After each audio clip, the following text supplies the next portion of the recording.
My name is Jim Emberger, and I'm the spokesperson for the New Brunswick Anti-Shale Gas Alliance, and that's a collection of several dozen groups across the province of all types, but many of them are rural groups. And as our name implies, we're trying to keep shale gas out of New Brunswick, and particularly in the rural areas. And so we have an interest in finding ways to have economic development in the rural areas without going down that road. And our other mandate is to move along the province into the clean and sustainable economy.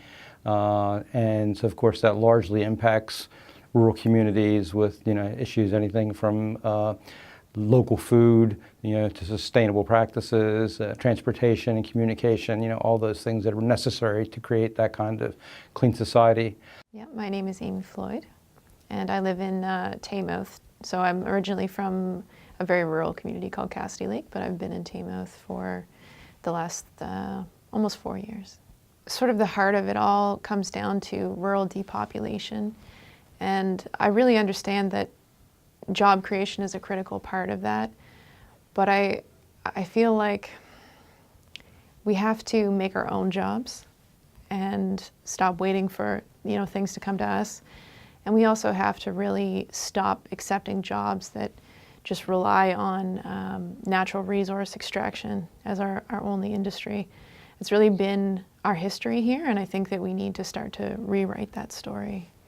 I would love to see a massive increase in small and medium scale agriculture. I think food security is a huge concern. I mean, the numbers coming out in the last couple of years have been that we're hitting 8% of our vegetable production in this province, and that's really just, it's not acceptable. Yeah, I'm on the steering committee right now. I've been working with a project on and off, but mostly on for about 2 years now. And we're in our pilot year, which is really phenomenal, and now we're at harvest season.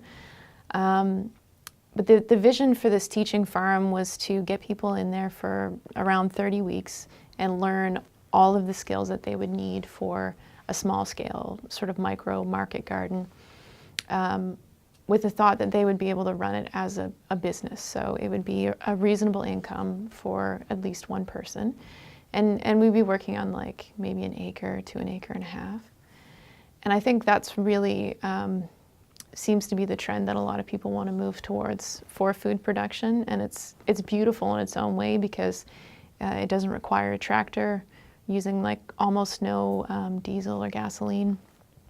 And the soil is getting restored. Like I had always been under the impression that climate change was all about cars, and it was all about, the CO2 on the road. But we just can't underestimate the carbon that can be stored in the soil, and how it's just good all around, There's no problem with it. Primarily because of Nebraska, that's the acronym for the anti-shale gas people, is that I have a lot of connections now. I know people all over the province who are all interested in this. So as things develop, I can certainly be a conduit, and cheerleader and writer. I mean, I've been writing stuff for the papers and stuff like that for years now. So I'm hoping that could be my contribution and be in the communications end.